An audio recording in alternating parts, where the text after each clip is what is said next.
Are you allowed to sit crisscross applesauce, this position right here after a knee replacement? And if you are allowed to do this, which the answer is yes, you can, how do you do it comfortably? How can you train your knee to be able to sit like this again? So we're going to talk about that in today's video. I'm going to give you some tips, some exercise ideas where you can slowly work on these things and eventually sit crisscross applesauce just like this. A lot of people who do yoga have to get into this position. You have grandkids and you want to play on the floor.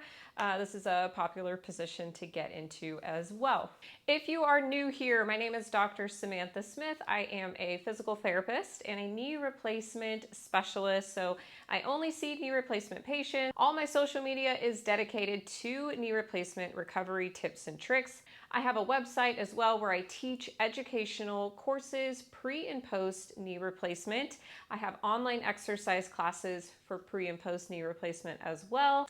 I also have courses to help you with stiffness, knee bending, knee straightening as well. You can go to succeedcourses.com to see all of that information. Now, if you want to be able to sit in a crisscross position here, you need two things. You need a flexible knee and flexible hips. So you need about 120 to 140 degrees of knee bending to be able to sit in a crisscross position.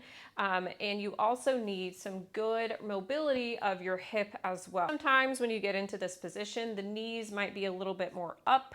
That's just because the hip is tight and you need to work on stretching the hip. So one of my favorite stretches to do is a figure 4 stretch. So you're just going to sit in a chair, put the surgical ankle of the surgical leg, this is your knee replacement side, on the opposite knee. This is figure 4 position right here. This is how you put your shoes and socks on. Really useful exercise and stretch to do for that specific activity. So when you're in this position here, you're getting a good stretch to the outside of the hip. You can also push that knee down towards the floor to get an even bigger stretch of the hip.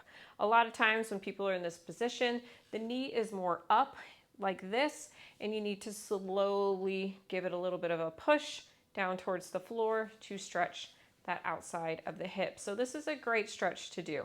If this feels too challenging, you can make it a little bit easier by sitting at the edge of your chair.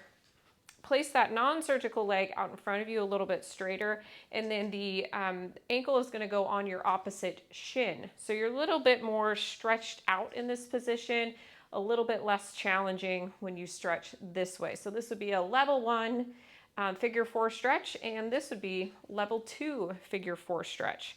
So these are great exercises to start with to help you get into that crisscross position. Now, when you are in the figure 4 position, you might have some sharp pains on the outside of the knee. That is fairly normal because there is a lot of tension on those tissues on the outside of the knee. Usually there's a lot of swelling and inflammation after a knee replacement, so you might feel some of that pain on the outside of the knee.